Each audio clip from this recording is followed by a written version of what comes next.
As Hari read that reading, and towards the end, Gita talks about how the delusion captures, and I think many of us will resonate with that. And then if I ask, we're glad that we are not here yet, but if I ask, I like to ask questions, and like a show of hand, how many of us have fallen from something or the other, or how many of us have been caught in delusion?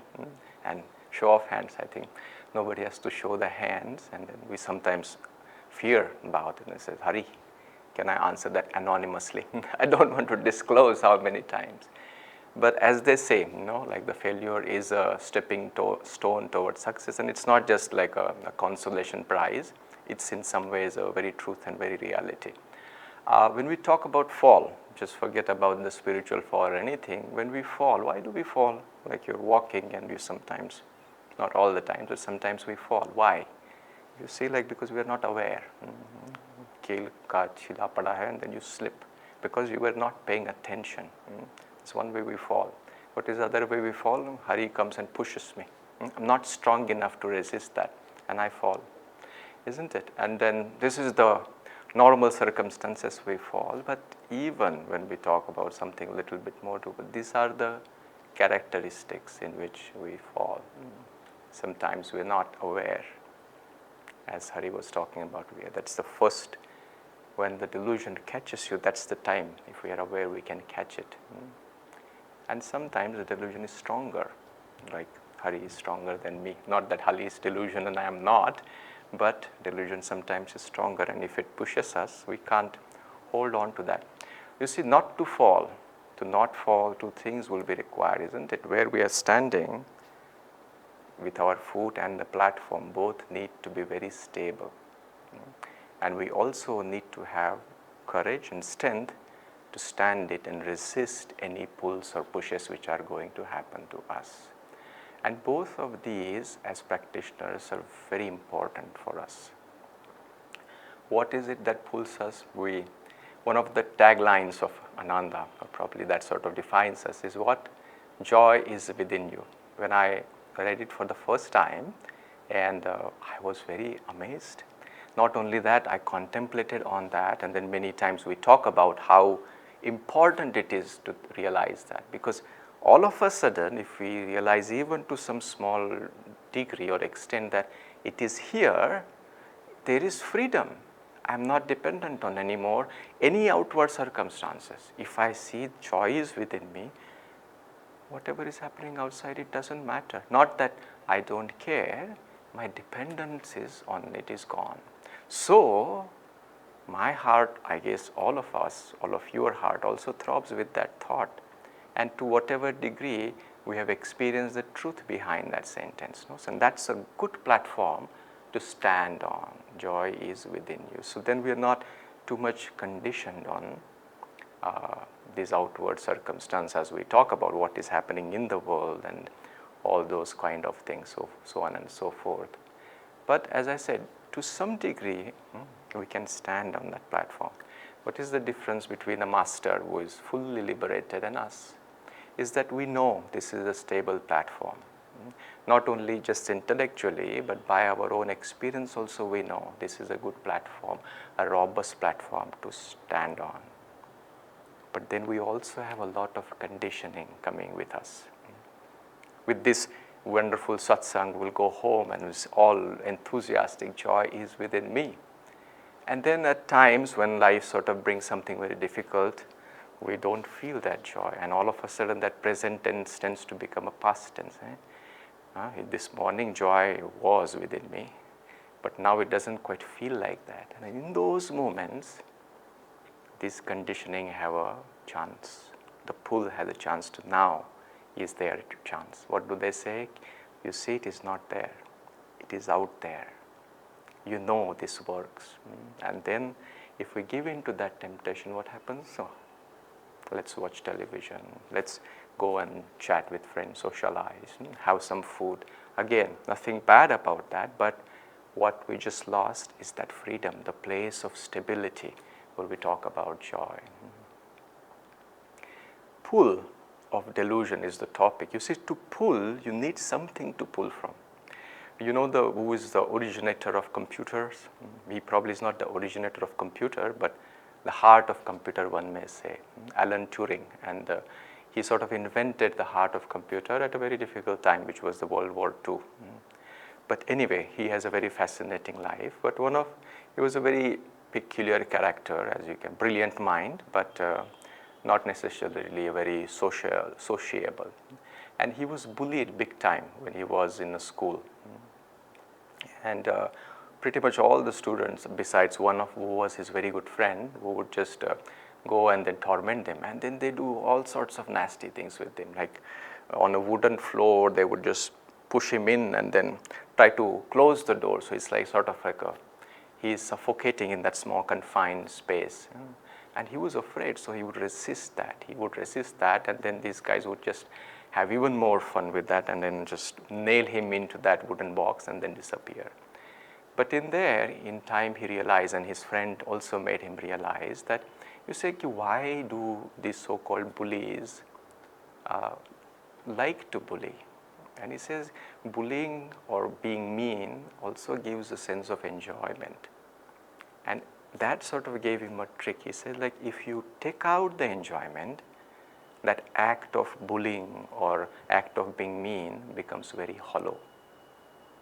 How do you remove that enjoyment? What did he do? The moment they put him into that box the next time, he didn't resist. These guys were like, come on, Alan, respond. But he didn't. He just was there. And if they tried for some more time, they realized, forget it. And they went away. Take out the enjoyment, and these guys will stop their act, because that act becomes hollow. To pull, there has to be something here which can be pulled out, isn't it? So we sometimes talk, no, the television is the villain, or the cell phones these days the biggest villain. They're not. These are just technologies which has come. We are in the path of Dwapara Yuga. It is all going to evolve. What is the evil? That's a very big statement, but it is that there is something within us that responds to these pulls. And we may call this is our conditioned mind, our conditioned existence. We know watching television gives joy, or temporal, one may say. Socialization also brings us something. Food gives us something. Indulge in any kind of a sensual activity brings us joy. It has been our experience. What does the more wisdom says? But it doesn't last. There are also consequences. And that's the insight. But within ourselves, this conditioning is probably there for not only this lifetime, as they say, many, many, many lifetimes. And this conditioning, as long as it is there, the delusion has something to pull. So we don't need to worry about this one who are trying to pull. What do we need to do is, as Alan Turing was talking about, just drop that conditioning. Stop that reliance. Every time we have a choice, do we choose to stay onto that firm ground, or I go back to my old conditioning? A few days ago, with Bindu and others, we were talking about astrology and the significance of astrology, or the way it is generally perceived. If you go to an astrologer, could be wise. I don't mean to be judgmental in some ways, but in generally, when we use this word astrology, or somebody gives you a reading, they say what? This will happen. At the age of 25, you will get married. I don't know exactly how all they tell it, but then they say, okay. And then at the age of 30, you will have children or whatever. 40 is a good time when you will have a lot of success. And then somebody, how about life? Moderate. 60, 70, if you're lucky, they will say 80. And this kind of a half an hour session, we come up with a full outline of our life from now till the end of this lifetime. And this is how astrology is traditionally looked at. I'm sure the astrologer probably can tell more, but in general, people are content with this definition. Even if somebody tells me that, I will probably have some kind of a contentment. More or less, things are looking fine. But is this our life? in half an hour, the person gave us like 10 significant events of our lives. Is our life events? And what happens in between the events? They span sometimes years, sometimes decades. From those times, what is it? Conditioned mind will also respond, oh, that is the time when you prepare for the next event. But that's a very shallow way of looking at it. If you listen to that thought, all of a sudden we lose that time.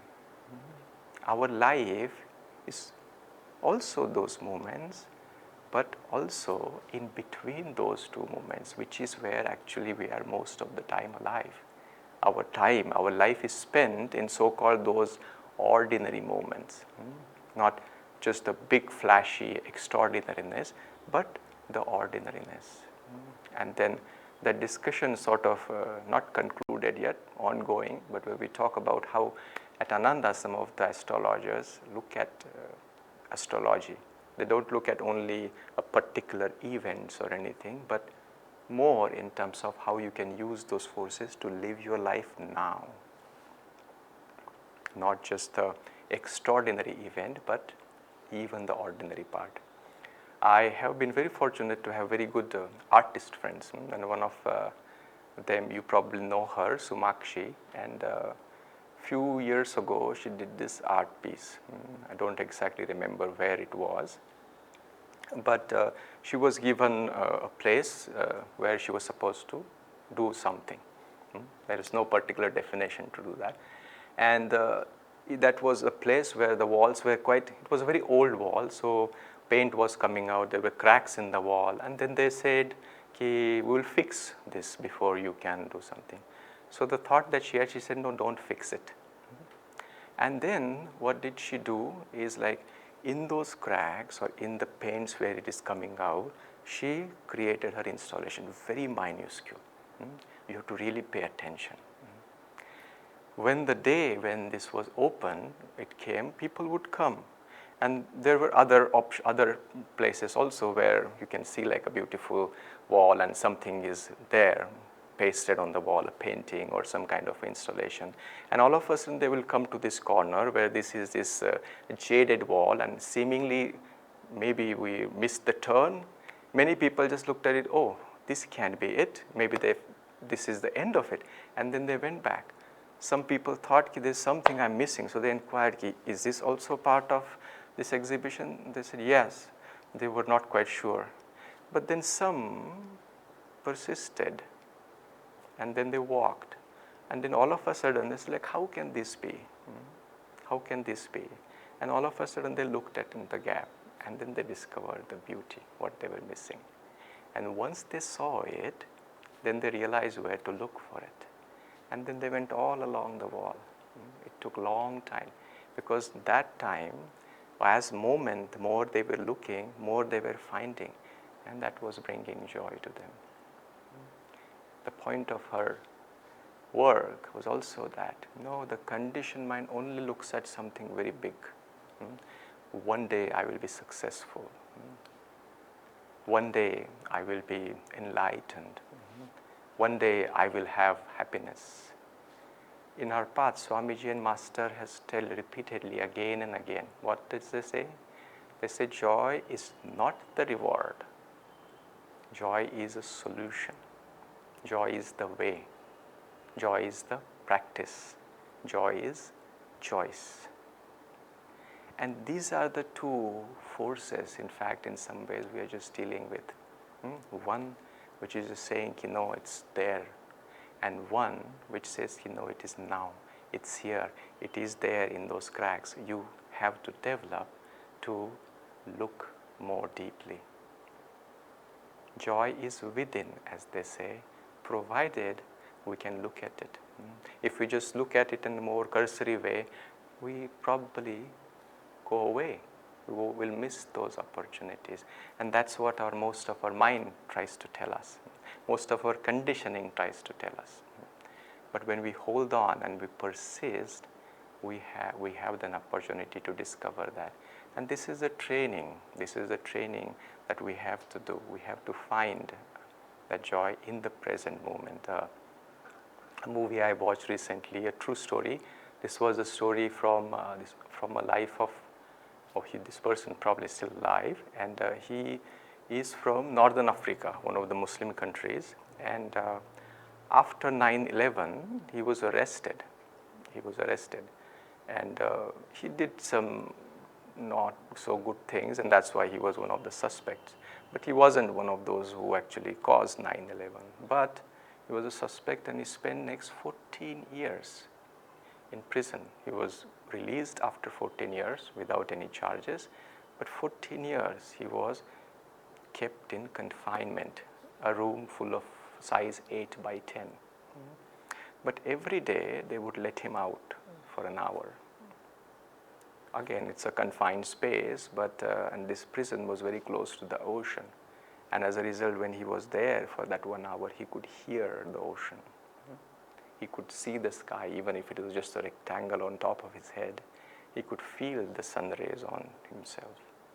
And he knew the importance of that 1 hour, because the rest of the 23, these are not going to be available for him. So he would soak into that. That 1 hour, he didn't allow himself to just go into that consciousness of fear or what will happen, but he just soaked into what was offered to him in that moment. Very beautiful time it was. And he took that. Muslim, as I said, as we meditate, we try to look into the east or north. In Muslim religion, they try to look in the direction of Makkah. Somehow, in that whole place, he found out from sun or something, and he found which is the right place. And those became his special moments. Many of us, we're going through some strange time. We still have an opportunity to go outside. We forget. We take many things for granted. Sunshine has stopped attracting us. The wind on our face is just a matter of fact. What's the big deal? You remember, if you have children, and I'm sure some of you have remembered this and resonate with this time, when the first time the child starts walking, when she's like a 1.5 year, 2 year old, this is like a biggest thing on the world.